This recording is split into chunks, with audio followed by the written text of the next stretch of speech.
going to talk to you today about traumatic brain injury. I'm just going to move this down a bit. I need this. There we go. All right, so traumatic brain injury falls under the umbrella of what we call acquired brain injury. And there are two distinct categories. So a traumatic brain injury is, as it sounds, the result of a trauma.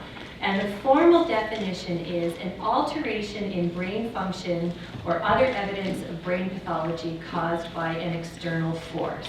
And that is sort of the official international definition of a traumatic brain injury. So this is different from a non-traumatic brain injury, and under these categories we would include, for example, anoxia, drug overdose, fetal alcohol spectrum disorder, etc. So they, as I say, they both fall under the category of acquired brain injury, but they are somewhat different. So within the traumatic brain injury category, we look at it by a range of severity. And I will start off by saying that a mild traumatic brain injury can in fact be mild, but it can also not be mild, even though by definition it is. So I'm sure if I put out the question here, how many of you have had a concussion or know someone who's had a concussion, I'm sure a good percentage of you would raise your hand. So we define a mild traumatic brain injury or a concussion as being a complex pathophysiological process that affects the brain, and this is induced by a biomechanical force. So what's also important is that you don't actually need to hit your head on something to have a concussion. Not everyone realizes that. So it's just the movement of the head and the brain rotating within the head that can cause a concussion, in addition to an actual hit to the head. So what we see then is a traumatically induced physiological disruption of brain function, and there are a number of ways that we look at that. So what we also know is that bruising recovers with time, swelling can take longer to go down, particularly in youth, and it is the bruising and swelling along with the snapped nerves and broken blood vessels that cause symptoms after a concussion. Now, in terms of indicators, how would we know that someone might have had a concussion? First of all, any period of loss of consciousness, any loss of memory for events immediately before or after the accident. So this is really common, that they won't remember, say maybe the 5 minutes before or a little bit of time shortly after. Any alteration in mental state at the time of the accident. So for those of you maybe who've had a sport-related concussion and you have that sense of feeling dazed, we used to call it a bell ringer. I have 2 hockey players in my family. My younger son, who's a goalie, got hit in the face in the mask, and he didn't understand. He said to me, "Mom, it was kind of cool. I actually saw all these stars." I was like, well, it's actually not cool. That's actually a minor concussion. So that is a symptom. So feeling dazed, feeling disoriented, confused, difficulty finding words. But the loss of consciousness is typically, for it to be considered mild, less than 30 minutes. The other thing is that you do not need to lose consciousness for it to be a concussion. That's a really important thing. Not everybody realizes that. After 30 minutes, so I'll also just step back for a second. One of the ways that we measure severity of brain injury is using a measure called the Glasgow Coma Scale. And it's just a measure that goes from 0 to 15. Theoretically, we're all functioning at a 15 right now, meaning we're all awake, alert, aroused, engaged. Some of you may be a 14 after lunch and it's kind of dark and it's Friday. But 13 to 15 would be a Glasgow Coma Scale reading that would indicate very mild. If it's less than that, then we have a different consideration. So the other thing is that the majority of concussions, especially first time, do resolve within 1 to 3 months. But we also know that 30% of children and youth continue to be symptomatic at 3 months. So we know that youth do take longer to recover. And risk factors for persistent symptoms, because some people do go on, about 15% do go on to continue with persistent post-concussion or post-mild traumatic brain injury challenges. And so risk factors for this are, first of all, female sex. And in part, we're not entirely sure why that is, but it could potentially be that females and youth also have less neck strength, so their heads are more vulnerable. Children, youth, older adults, history of previous concussion, so we know that once you've had a concussion or mild brain injury, you are more susceptible to getting another one. Prehistory of sleep disorders, history of migraines, learning disability, and attention deficit hyperactive disorder. Now, we also need to look at what we would call moderate and severe traumatic brain injury. And again, we distinguish these from the perspective of the Glasgow Coma Scale. That's the objective measure. So a moderate traumatic brain injury would be a loss of consciousness greater than or equal to 30 minutes or up to 6 hours, and a Glasgow Coma Rating Scale of 9 to 12. So that means that there is very sort of obvious changes in neurological function, for example, the ability to respond, to voice, to understand, to follow commands, etc. A severe traumatic brain injury is a loss of consciousness of greater than 6 hours. Sometimes people can be in coma for several months. And a Glasgow Coma Rating Scale of 3 to 8, so less than 9. Anything less than 3 is actually considered mortality or death. So the Glasgow Coma Scale, 3 to 8 is considered a severe brain injury. 9 to 12 is considered moderate, and 13 and above would be mild. The other thing we look at is, in terms of severity, is the length of coma and duration of what we refer to as post-traumatic amnesia. And that is the period of time where a person is unable to lay down any new memories. So that is also an indicator of severity. So moving on, what's important to know is that traumatic brain injury is a disease process. It's not an event. The majority of people with one-off concussion are going to recover and they're going to be fine. But traumatic brain injury, by its definition and by the multitude of evidence that we've amassed over the years, does in fact meet the World Health Organization criteria for chronic disease. And this is really important because we know that it has chronic and evolving neurological consequences. And as a result, we need to look at it from this perspective. We need to manage it as a chronic disease, and this needs to be considered by policymakers, healthcare providers, insurance providers, etc. So we think about our heart health. If someone had a heart attack, we wouldn't just monitor them immediately after the heart attack and let them go. They would be monitored across the lifespan. Same thing with cancer. If someone has cancer, they're going to be monitored across the lifespan. So it's the same for brain injury. We need to look at it as a chronic disease process that requires long-term management. So since the focus of today's talk is neurodevelopmental disability, I'm going to focus on pediatric traumatic brain injury, but everything that I talk about does also apply to adults as well.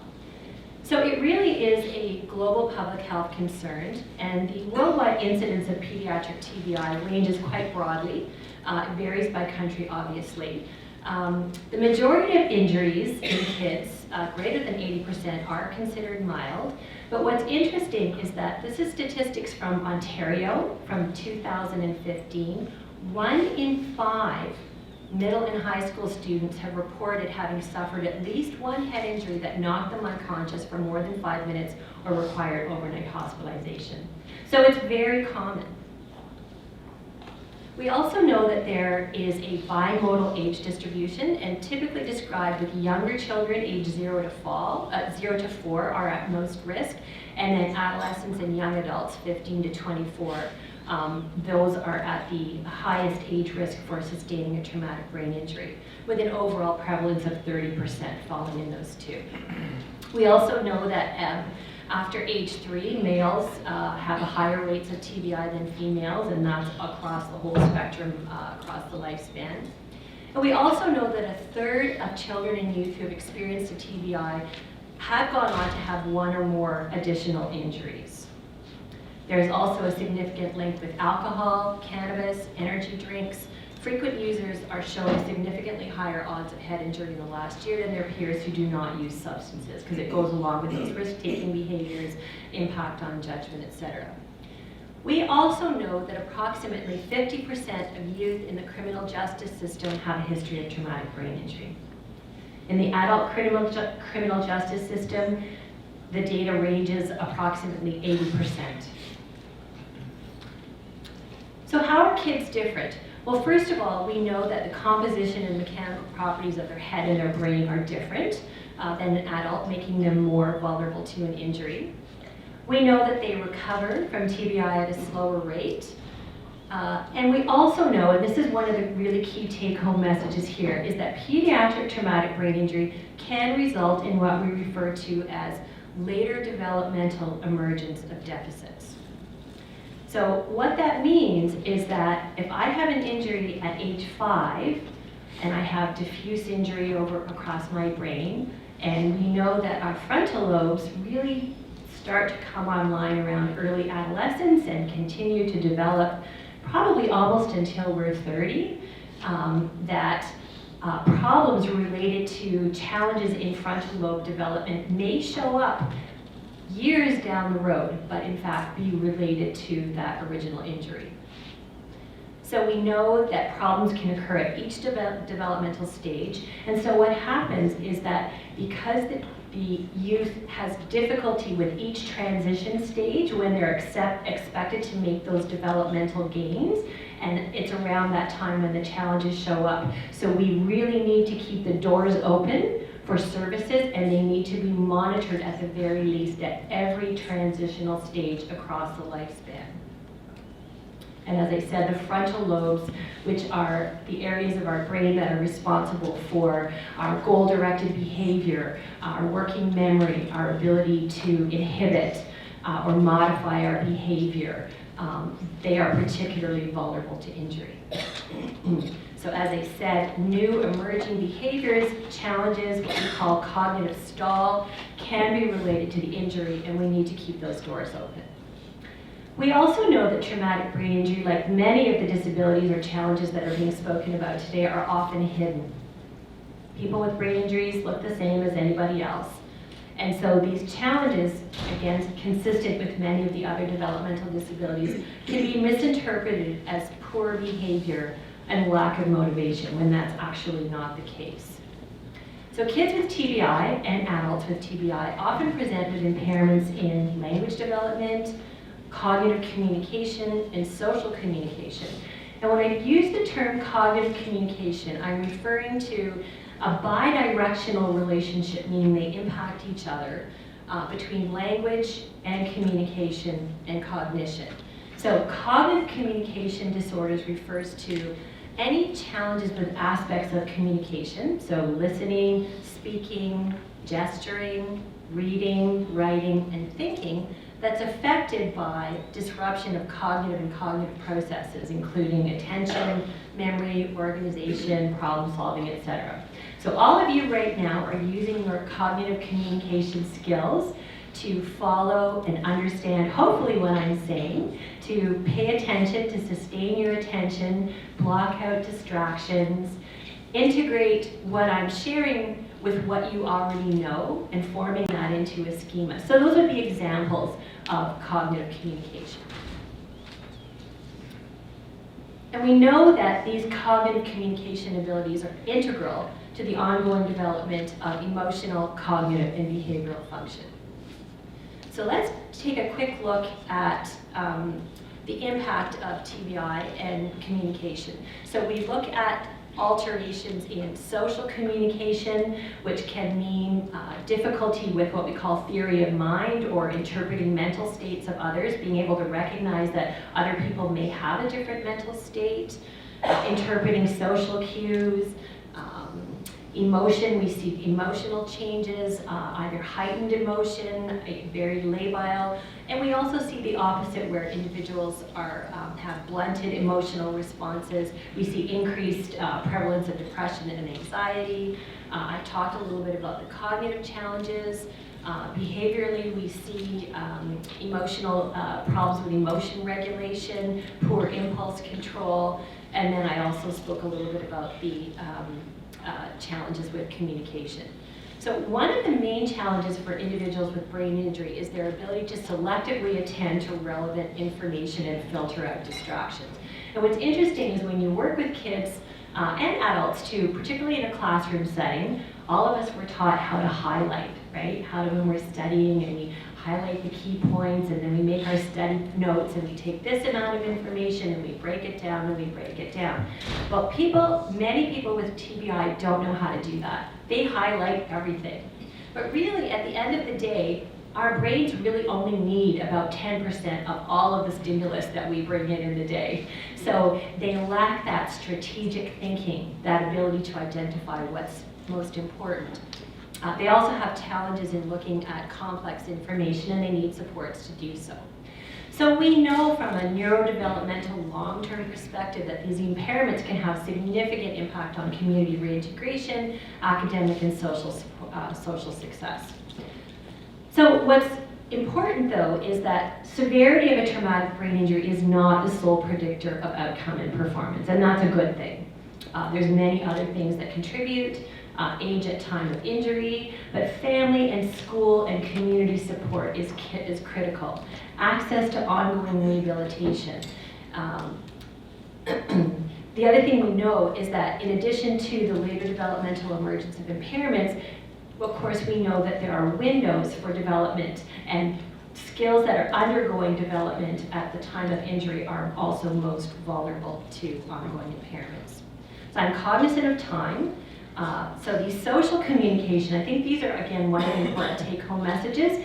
These individuals often have difficulty with reading emotional expression visually. So picking up, if I'm speaking to someone, and do I know if you're kidding me or you're telling me the truth, or you're really pissed off and you're about to punch me in the face? I may have difficulty picking up on those cues. I also have difficulty learning from consequences, so it's very difficult to generalize from one context to another. We also see that they have difficulty adapting their communication to the context. So we know that if I'm speaking to a police officer or a teacher, I'm going to be speaking a lot differently than if I'm speaking to my buddy or my friend, okay? But they don't always pick up on that. As I talked about difficulty interpreting, the other thing we see is the term alexithymia, which may be familiar to some of you, lack of awareness of emotion and lack of emotion vocabulary. And we certainly see in the adult literature that those with TBI have higher negative attribution bias. So what's that mean is that they assume a negative intent on the other behalf of the other person. Well, he looked at me funny and I'm sure he was thinking something about me. So the good news is, though, is that pediatric TBI in of itself does not equal poor outcomes. There are many, many comprehensive evidence-based supports and interventions available, and I want to just take a few minutes to just touch on those. Families, educators, speech-language pathologists, as a whole, psychologists, nurses, child and youth workers can and do make a difference in outcome. So here are some clinical takeaways that you can use. First of all, involve the individual in specific, measurable, achievable, realistic, relevant, and timed goals. We call these SMART goals. And we all use these as strategies as adults. I use these with my 3 kids who are now all in their early 20s.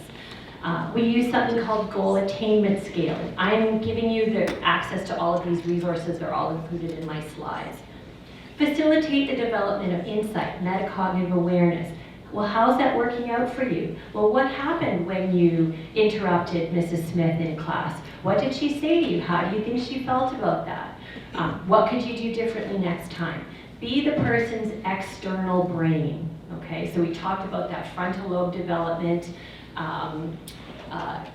People with brain injuries we know have challenges with that and the executive functions. So we need to structure, we need to organize the environment, and we need to organize the information for them.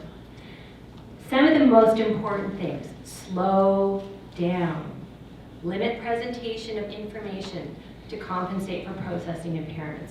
I'm going to quickly share with you an incident that was shared with me by a young man who's very intelligent, who has a significant brain injury, and he shared an incident where he got on the TTC. He's new to Toronto, and he got lost.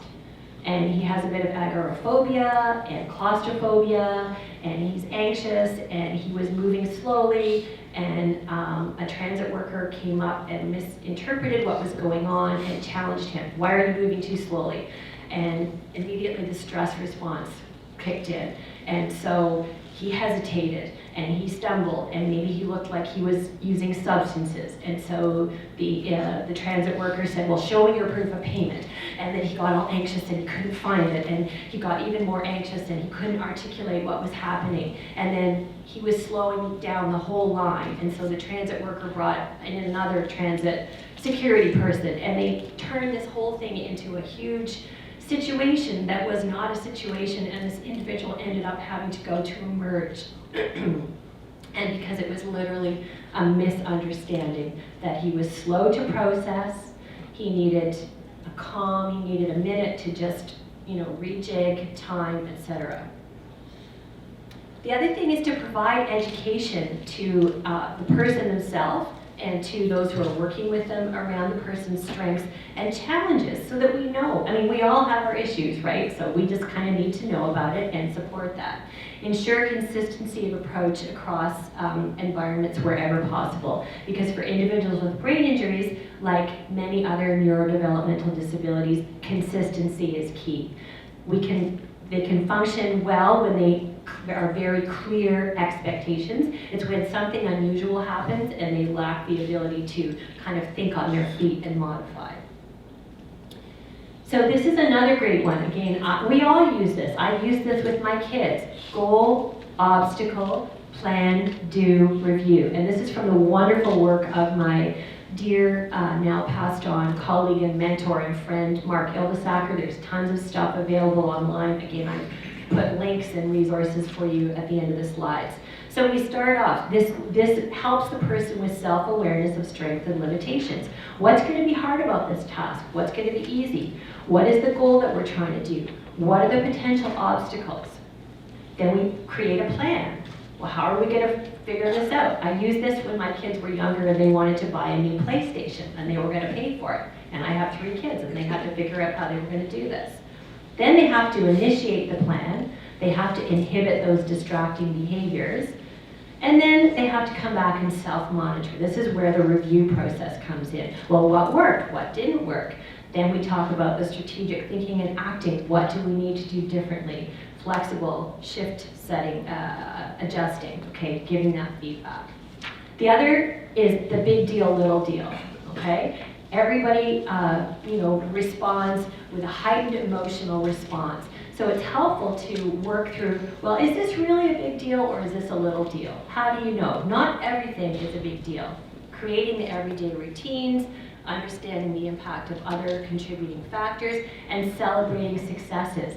I really like how you spoke to Mrs. Smith today. You were really polite, you put your hand up, you didn't interrupt.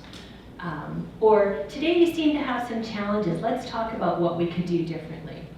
Identity mapping. This is really, really helpful. We all have maybe kind of an inner schema of who we want to be. My inner schema is Michelle Obama and Ruth Bader Ginsburg. But I mean that, I'm quite sincere. So if I'm in a situation where I'm stressed and I'm exhausted and I just want to let loose or say something, or I'm not sure how to handle it, I think, okay, how would Michelle Obama handle this with immense grace?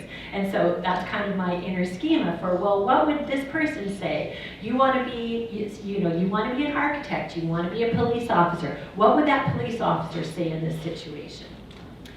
Goal attainment scaling. Again, I've left the links for that in the aware of time. So the take-home message is TBI is a chronic disease. It needs to be managed across the lifespan. Injury severity is not the only predictor of outcomes. Family, school, and community support is critical. We know that issues can come up at every developmental stage. Keep the doors open. We also know, though, that early intervention is critical to facilitate success and prevent social failures, because we know that these individuals are overrepresented in the criminal justice system in homelessness. Collaboration, communication, consistency. Again, just a few resources. I'm really proud. I'm an author of one of the chapters in this book. It's hot off the presses. All interventions for language, cognitive communication, social communication. My wonderful colleague, Roberta DuPompey, has just come out with the 3rd edition of this book. I've listed a whole bunch of resources here for you where you can access things online. I'm also part of a research program, but I'm not going to take time to talk about it. The slides are there. And I just wanted to wrap up by saying, in the long history of humankind, those who learn to collaborate and improvise most effectively have prevailed. If we all work together to support folks with neurodevelopmental disabilities, we can have them contributing to society and have productive and meaningful lives. Thank you.